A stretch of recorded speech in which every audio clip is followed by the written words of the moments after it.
we have a special new thing we're going to do today. Today, I'm going to be going over my Dungeons and Dragons world with the chat. And we're going to do one thing that I have been trying to get myself to do. I've done 1/3 of it, and you'll see what I mean. But we're going to build 3 towns. 3 small towns for a starting adventuring group. If you are...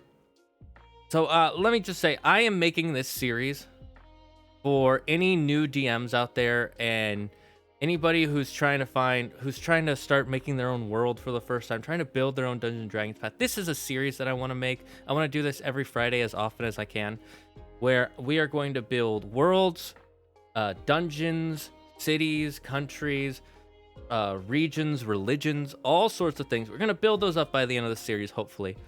But we're going to start with what every dungeon needs, or what every Dungeons and Dragons DM needs. Now, this isn't only for Dungeons and Dragons. You can use this for any game system. This whole system that I use, I didn't come up with it myself. I'm going to tell you right now. I found it on a video watching another famous tabletop RPG Dungeons and Dragons YouTuber. His name is Matthew Colville. He's been doing Dungeons and Dragons for a long time. His videos are super great. So if you want to go watch him about running the game and stuff like that, he's one of many YouTubers I watched that taught me how to play Dungeons and Dragons and taught me how to run a game, being a DM. And his system here is, he has a video on it, but I wanted to kick myself in the pants to get 3 towns done, because what every group needs at the beginning is 3 towns. And the reason you need 3 towns is there should be a starting town, but if your players don't like playing in that starting town, you should have a next one ready. And if they don't like that one, you should have a 3rd one ready. And it also helps just to start with 3 basic towns. They don't have to be connected. They don't have to know about each other, but you can connect them. It'll be really simple when you see my system and my process. And the other thing is, I wanted to work with other people and get their ideas to help build it. So most of these ideas, they're gonna be my own for the most part, but I will work with chat when you give me ideas and I ask for ideas. I'll be back. I have to go to work and do something. All right, don't worry. See ya, Gypsy Danger. Have fun at work, and I hope we'll see you later. Are there any cruel dictators involved? I thought it's gonna be like IRL one. Haha. No, I'm not playing with anyone right now. This is just me building my Dungeons and Dragons world with you guys. So, oh right, my stream deck isn't working. This is gotta do it all manual. It's okay. It's fine. So here we are. We're in my system. Now, I will make this bigger for you. There we go.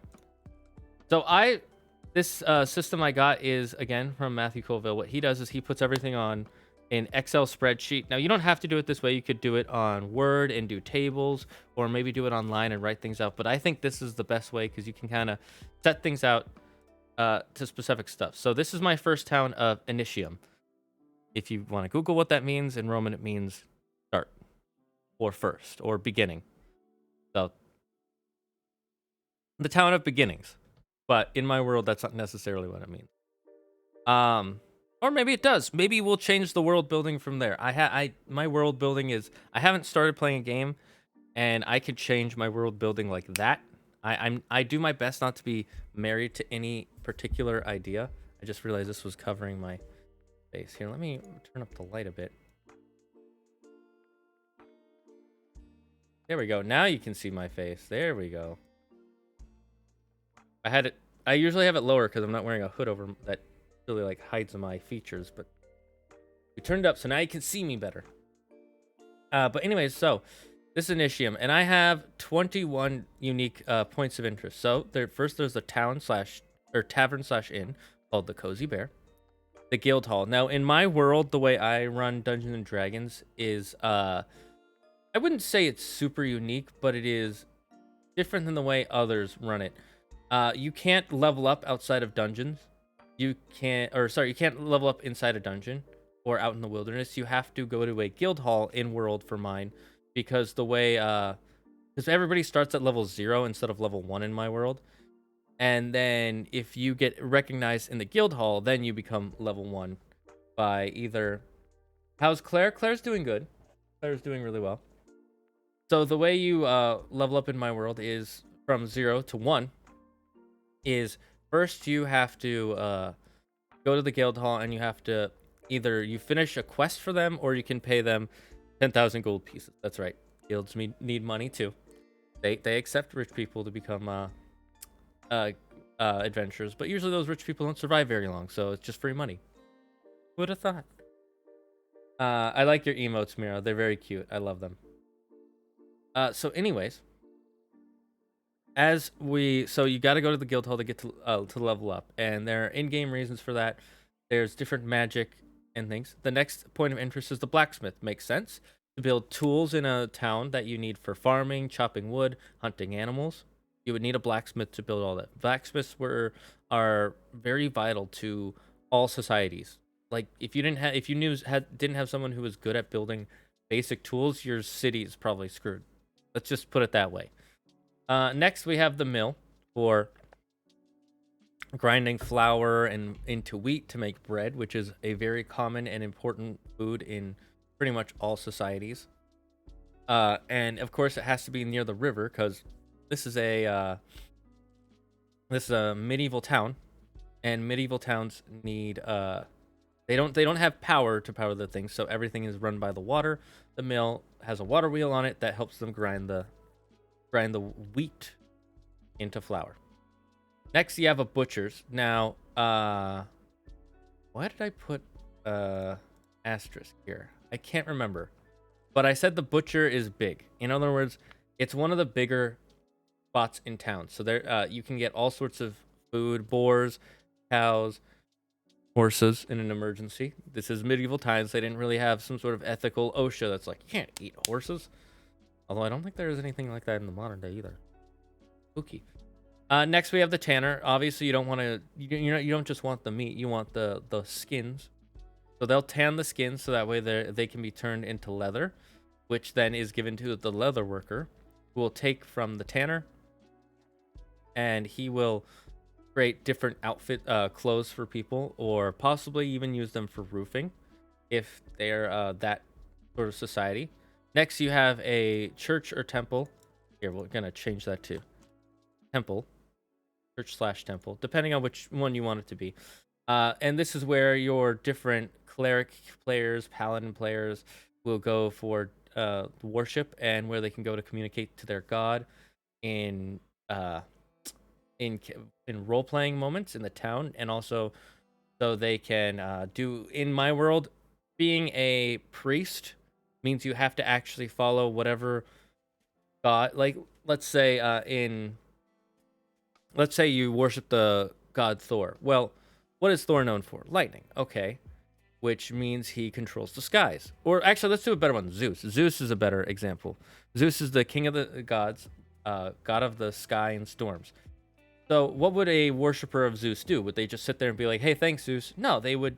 There are different things. One thing that they did a lot in Greek mythology is they would take portions of their food and burn it as an offering to the gods. So this is a place you could go do that. And in my world, if you don't follow the rules of your religion, you're as a priest or paladin, you lose your spells. Because in Dungeons and Dragons, they say this literally in the rulebook, priests and paladins only get their spells from they get their spells from their gods intervening. So when they do a spell, it's literally them saying, let's in this case, Zeus, please give me the power to strike my enemies with a smite. And then as they do, the godly energy is given to them and onto their weapon, and they smite them. It's not a magical talent that they pull from some sort of like arcane ritual. Like with wizards, they've learned magic, so they learn how to use the magic from within themselves. With druids, they're pulling the magic from some sort of natural energy and using that to cast spells. With sorcerers, they're pulling from the weave, and they're connected directly to some sort of magical ancestor, directly to some, say, chaotic magic. But with priests and paladins, they're praying to their god with every spell. They don't have complete control over it like others might. Well, in my world, no one does. I have everybody roll d20s for that. I know that's on the rule books, but I like it more this way. Apologies, I had to go. Otherwise, the Duolingo burb would endeath my vocal cords. I know what Duolingo burb is, but I don't know what endeath is. So that must be something from Duolingo, which... Good job. So yeah, this is the church or temple. Obviously, you need this. Then, there's the baker. Obviously, once you make you mill the wheat, you need to turn the wheat into bread, or the flour into bread. So that's what the baker does. Oh, I skipped the carpenter. Carpenter obviously takes wood from the town, and he turns it into planks or boards or lumber to build carriages, wagons, houses, outhouses, all those sorts of things. And you got another very vital person you need in just about every town, just like the blacksmith or the butcher slash baker. You need all these for food constantly. Then we have the general store, because this is a Dungeons and Dragons game. We're gonna have a general store, so that way they can go to they have a place they can go to every time and go, hey, can I get some pots? Can I get some weapons? This way they don't have to go to each individual. If they want to role play it, they can. I put eth to make it gone. I was just adding letters on for the sake. Oh, okay, so you're saying it would end your voice. But yes, interesting so far. Thank you for saying.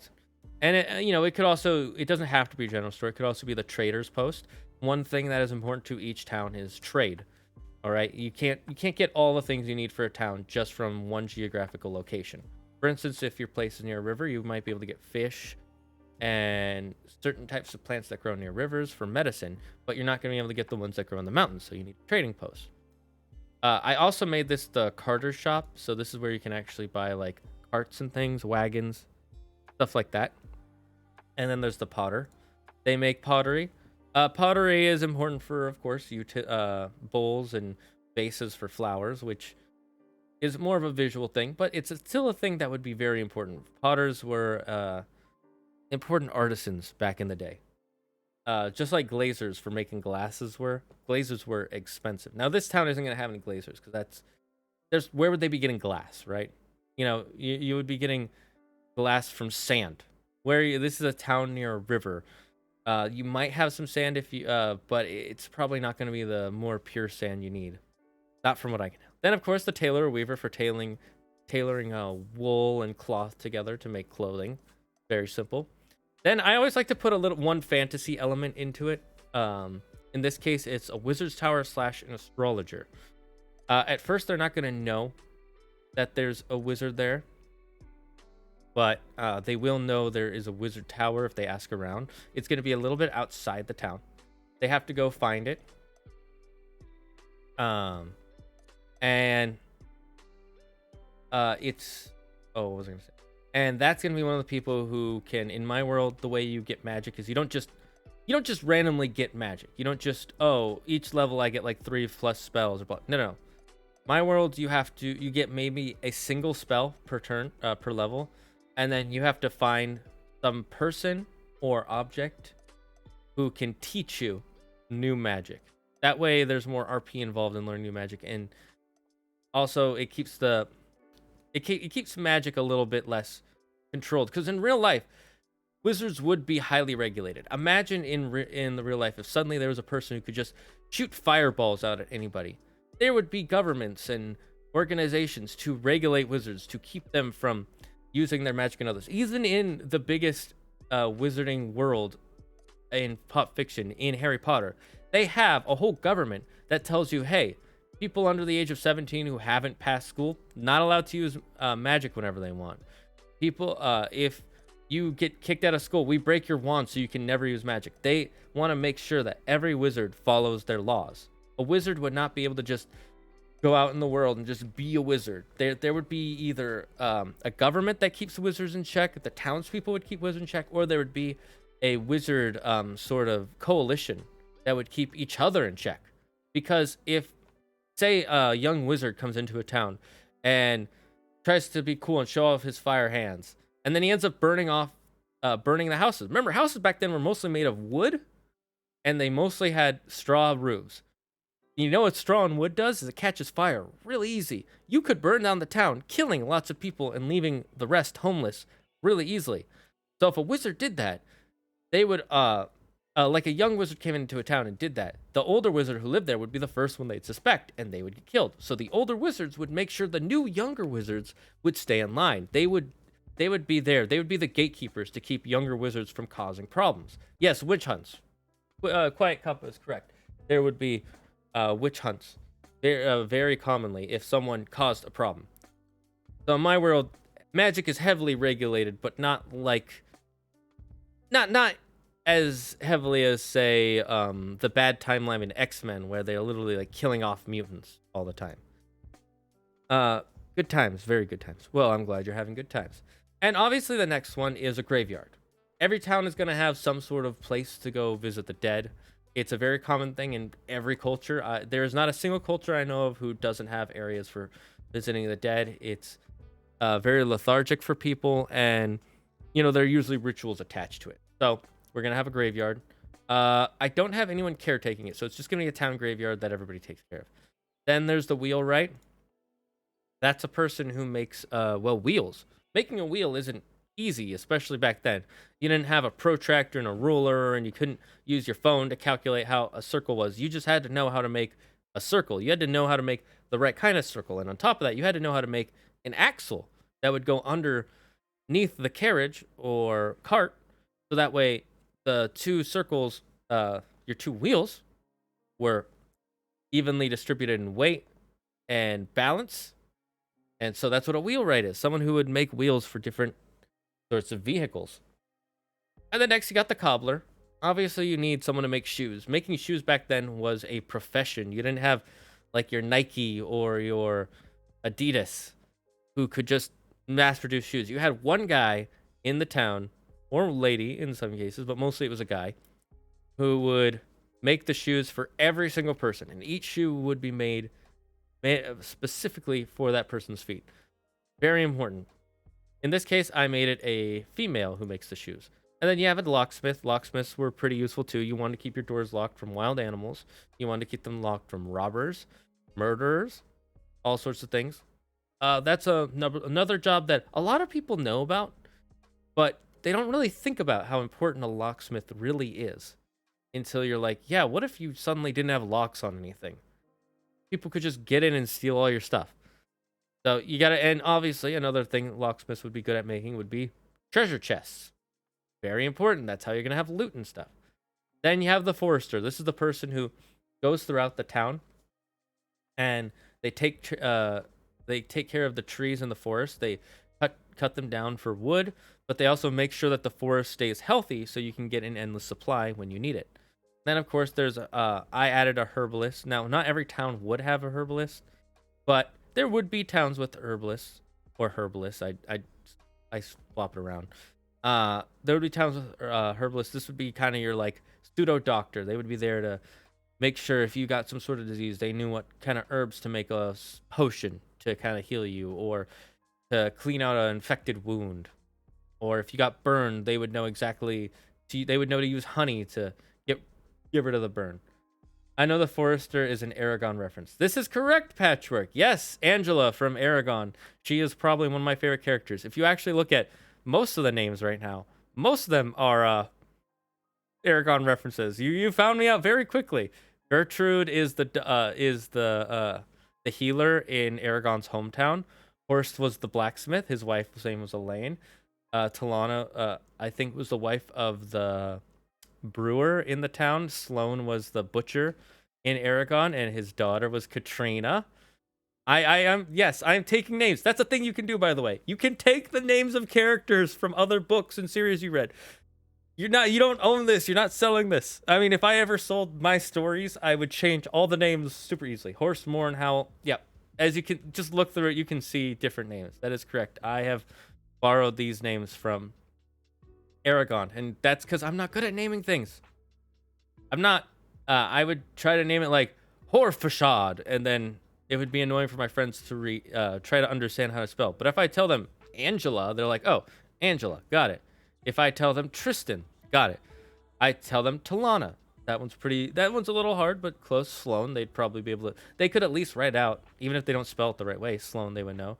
Gedrick, Diggory, Sister Judith, Samson. I overthink with names. I think of mythology names. And then the last place of interest is the Boar Forest, which is just north of town. It's a forest where, you guessed it, they have boars. It's where they hunt for boars. It's where they kill them. They get a lot of their meat for the town. And it's also where I would have the adventurers go for their first quest. Now, we're not going to get into quests today.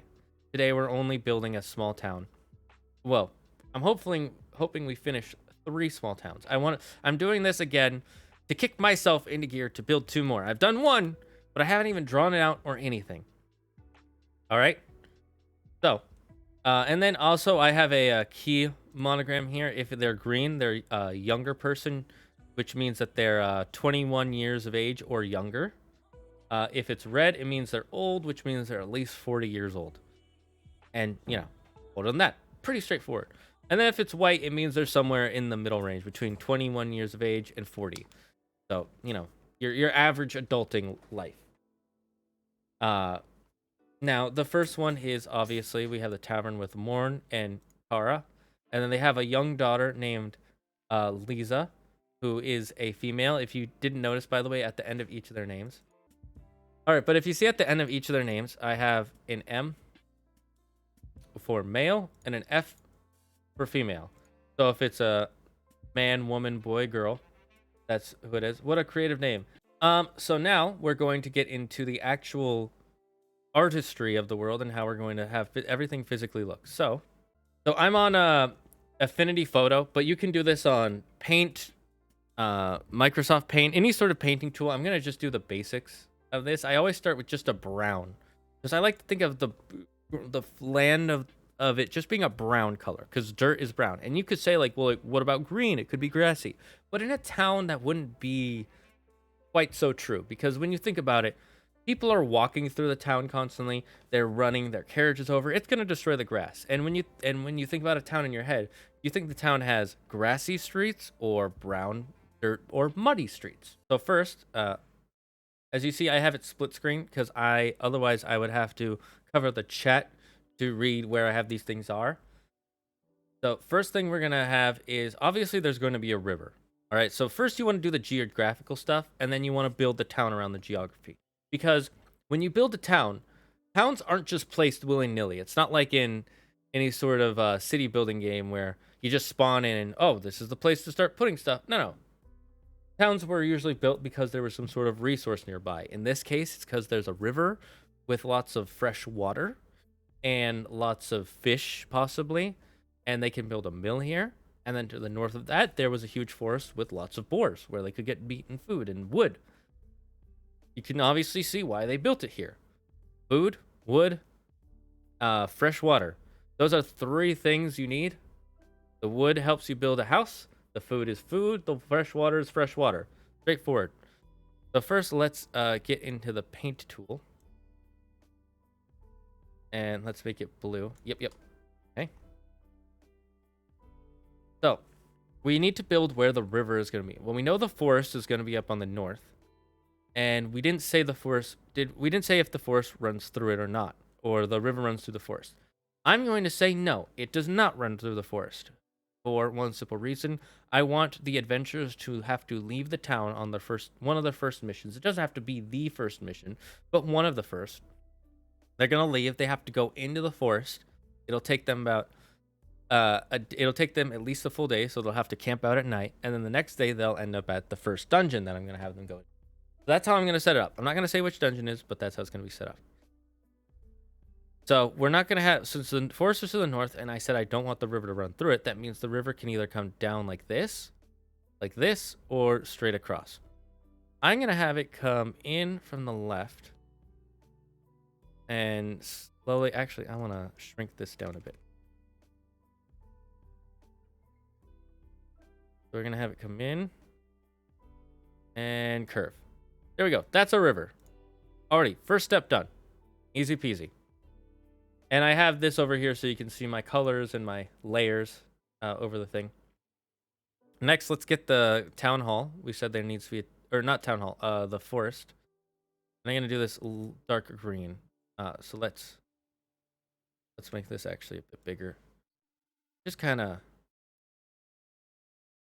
we're just going to do that. Very simple. Just to show that there's a forest up there. Now, there would be a border around the town too. Because you would want the guards and stuff to watch for that. So let's make this a black color so you know where the edge of town is. And we're just gonna Do a simple circle around. And bam, that's where we're going to have our town. Now, I don't have any sort of images I can use for like a house or a trading post or a wizard's tower. So, we're just going to look some up. Okay, this is too in depth. I'm not smart enough for this. So, instead we'll just draw a little building. So, first is going to be the mill because it needs to be on the river. So, we'll just start right here. And we'll write mill. And let's make that bigger. And we'll just make the colors of this white so it stands out. All right, so the mill. Now we have the let's do the guild hall. Now, where do we want the guild hall to be? Now, would it be in the center of town, or would it be on the edge of the town? I would think it would be on the edge of the town because lots of adventurers, first time coming in, they want to become first time adventurers. One of the first places they're going to stop is in the guild hall. See if there's any missions. See if there's if they can get a license. It's where they get recognized as the town for what they're adventuring for. So we're going to put it on the edge of town. So let's put it. Let's say there are exits. Say there's an exit here.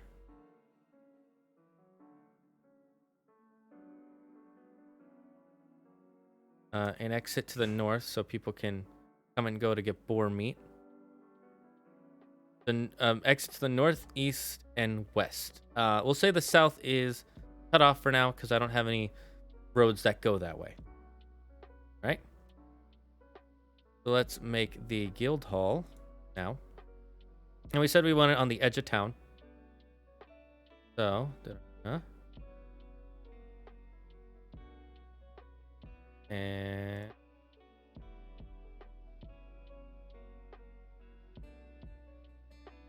sorry, guild hall.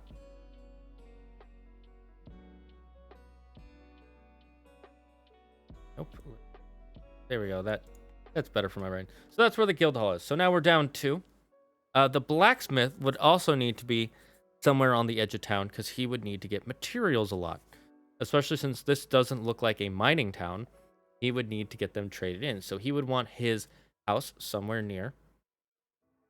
So let's say the next town where there's a miner, because this is water, and water usually flows from a mountain, and a mountain is a good place to get a lot of materials like coal and gold and silver and iron.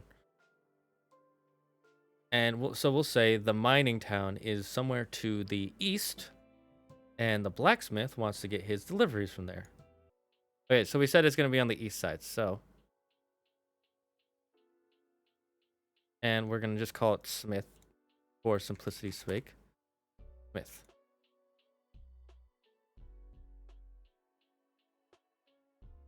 There, that way I can read it. So he's on the edge of town.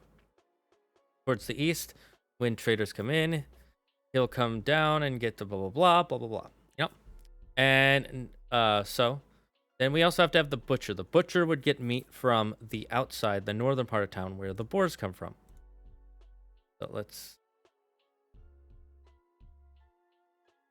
And we said the butcher has a big shop. Let's make it a little bit bigger than the others. And didn't spell that. Butch. Big.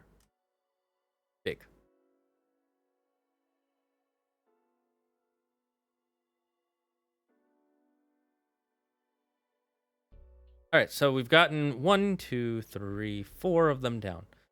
Next, we need the tanner. The tanner would be near the butcher for obvious reasons. Having the guild hall on the edge of town is fine if there's only relevant entrance, but if there are multiple, wouldn't it make more sense for it to be centered? I have no idea what's happening. You would think so, normally. However, I didn't think of it that way. You know what? Okay, we'll move the guild hall to the center. See, Never get married to an idea. There, now it's more centered. All right. Let's see. Then we gotta have the tanner and the leather worker. So they would be right next to each other because they're both working with the skins of the animals, and the butcher would help them get the skins. So here would be the tanner. And I'm even actually just gonna connect them, because they probably just go between each other. So tanner, leather worker. Let's shrink these down so they're not.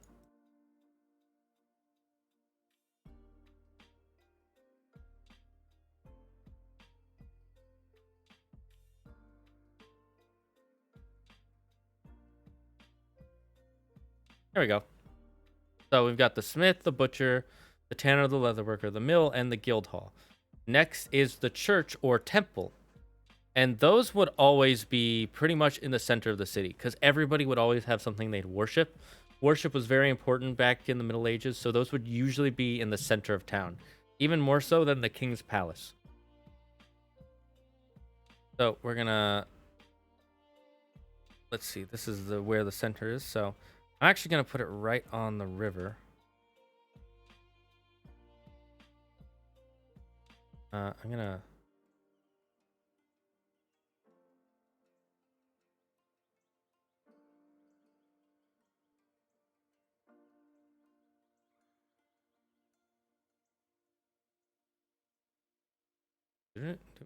No.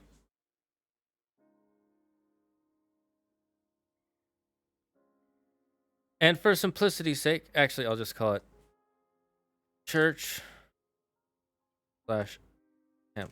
Actually, that fits. Thought it might not fit, but it would. I was gonna call it temp, but not temple, but it fit pretty well. This is the church slash temple. Need a pub? No, two pubs. Suppose you have an east and a west entrance with comparable traffic. In that scenario, I would want to chuck it in the center. But if you have only a west entrance, then it's fine on the edge. And of course, the carpenter, they would make a lot of things from wood. So we'll put them near the guild hall. Not the tool I want. Thank you. And we'll just call it carp for short. If I can't figure out that means carpenter, then that's my fault. Thankfully, this is why you have it on a separate Google Docs sheet. All right. So that's the first one. The carpenter, the baker would be somewhere near the mill because they would need to make food from the wheat or the flour, and so put the baker here, and we'll just call it bake. Bake, is that how you spell bake? Yeah, that's how you spell. Actually, all you need is the R. Why not? We'll just call it the full name. Stupid. Did I spell baker right? I'm pretty sure I spelled baker right. I'm always worried I spelled it wrong. Then we'll have the general store. General store will also be near the center, like was pointed out to us. Actually, no, we would. Let's see. So in my world, the upper part is actually going to be one of the less traveled roads. So it would be the east or west road. And we said the east is where a mountain is, right? So if the mountain is to the east, where the water is, and that's where they'd be getting a lot of ores, then to the west, we could have a lot of basic towns that would have other supplies. You know what? Let's just keep it in the center. For simplicity's sake, we'll just keep it in the center. So let's...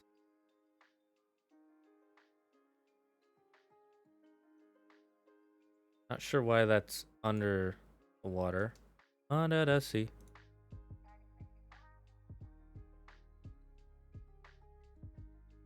What,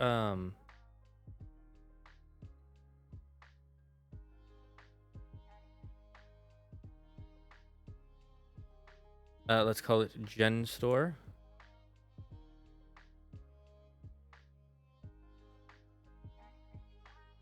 Oops, didn't mean to type another. Okay, so there's the general store. Now the potter would they wouldn't be a very necessary sort of profession. It would be, I mean, it is necessary for things like bowls and stuff, which they would get a lot of their stuff from clay, which you would find more near water. So it would be somewhere near the river, but they wouldn't be in the center of town. They would probably be out on the edges because it would just be for the main locals, not for visitors quite so much. You could get pottery, but it wouldn't be a major thing. So we're going to put them on the bottom corner here.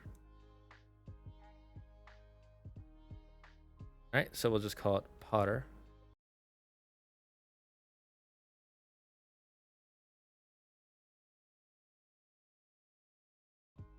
All right, and next is the tailor or the weaver. Those would be using things like cloth and cotton. Again, they would need didn't want to do that. They would need trade to come in for that. And so I'm going to put them near the water again.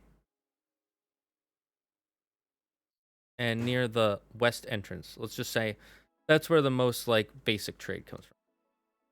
So we'll just call it the tailor for oops. Tailor for simplicity's sakes. And what's weird? Oh, we're on the Wizard's Tower. Now the Wizard's Tower, I don't know if I'd want it exactly in the town, maybe a little bit outside, or maybe somewhere on the edges of town, you know? So for now, we're just gonna, and because it's a special structure, we're gonna use a star.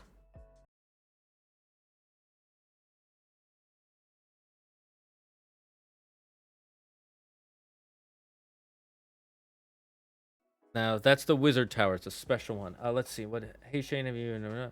Seems like it's gonna be all the commercial stuff on the north side of the river. Shane, this internet is really bad at the moment, so I'm gonna go. I'll watch this when I get a chance. All right, Crimson. I'll see you later, friend. God, why that pun? Oh, what pun? I don't know what you're talking. I didn't write a pun.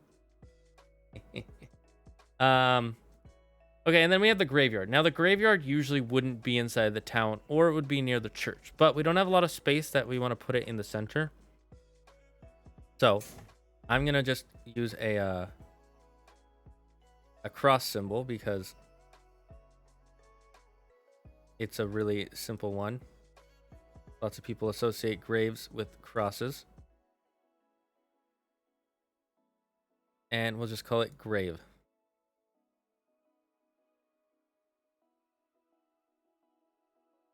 And we'll shrink it down. There, we'll put it on the opposite side of the wizard's tower. That way the wizard is like, I'm not gonna mess with I'm not a necromancer. I'm not gonna mess with the dead. He put his tower as far away as possible from the grave, so that way people don't have to worry about him too much. All right. Next is the wheelwright. Now the wheelwright would be they would be a person who again would need wood. And they would probably build their stuff near the edges of town, so that way when you finish, you could just leave the town. And you wouldn't have to go through the town with your new, let's say, extra large, what's the term? Carriage. Or if you just came in from town and you needed it fixed, it would be right there. You wouldn't have to try and navigate through the town to get to him. So we're going to put him on the edge of town, right on the western border. And we're making it a little big, but that's fine. Wheel. How did I write? And yes, I know it's one word, but I'm cutting it up just so it fits, not because I'm trying to spell it correctly. Remember, this is just our alpha, our pre-alpha build of our town. All right. Next, you need the cobbler. The cobbler would also a lot be like the tailor. They wouldn't be for you could have people come in here for the cobbling, but it wouldn't be super important. So we're gonna put the cobbler down here. They wouldn't be a huge trade and import-export business.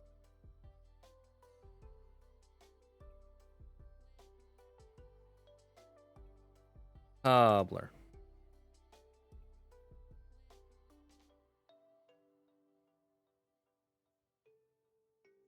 Okay, that we'll expand the size of his house a bit because apparently it needs to fit for the words.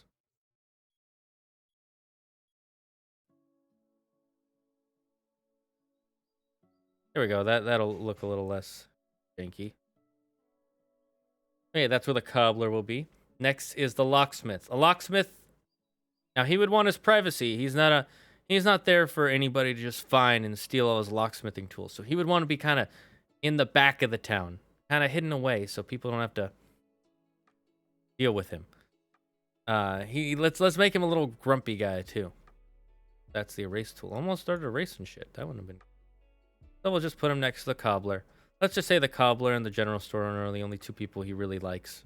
Everybody else in town kind of bugs him.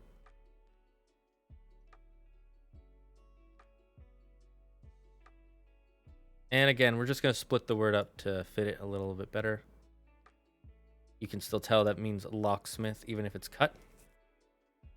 And the forester would actually need to be to the north, because that's where the trees are. And currently, we've suddenly come into a small problem. We put everything up in the northern area, so he doesn't have a lot of space to put his shop. So what we're gonna do is we're actually going to move these two over. So let's see. Oops.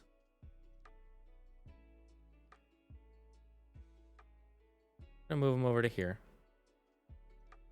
And let's erase the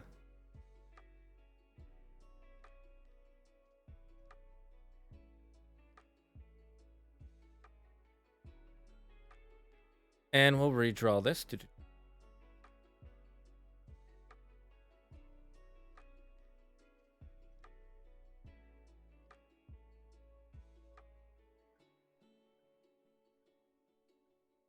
There we go. And now we can put the forester here. Because he would need to go outside the town and inside a lot. So we'll just call it forest for simplicity's sake. All right. And we're down to the herbalist and then just calling it the boar forest. And the herbalist, they can go anywhere. They don't need to be near the forest. You could say like, oh, that's where they get a lot of good mushrooms, but there could also be mushrooms that they know of to get outside of the forest. But they would still need to get in and out of the town a lot to go and collect stuff. So we will put them on the edge of town on the east side, since there aren't a lot of people there.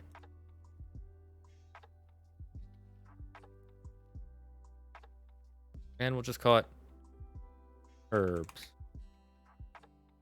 Herbs and spices. And then we'll just name our forest, even though we already have it named.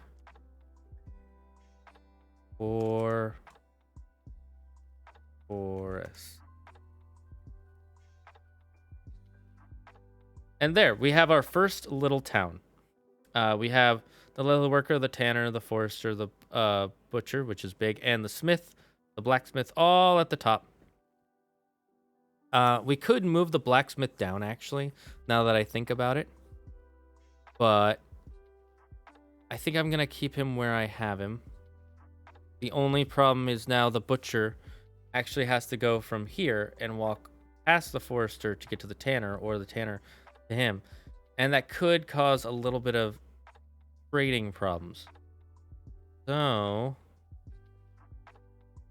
let's let me think. We would want to keep the forester near the edge here. So perhaps we move the butcher over one. So yeah, there we go. We got our town. We got the wizard tower up on the left. We got the grave all the way on the far right, and that's where we're gonna put our things. So that's how we make a basic little town. And we have an ad that's going to come in, start in progress. So I'm going to save this as Initium.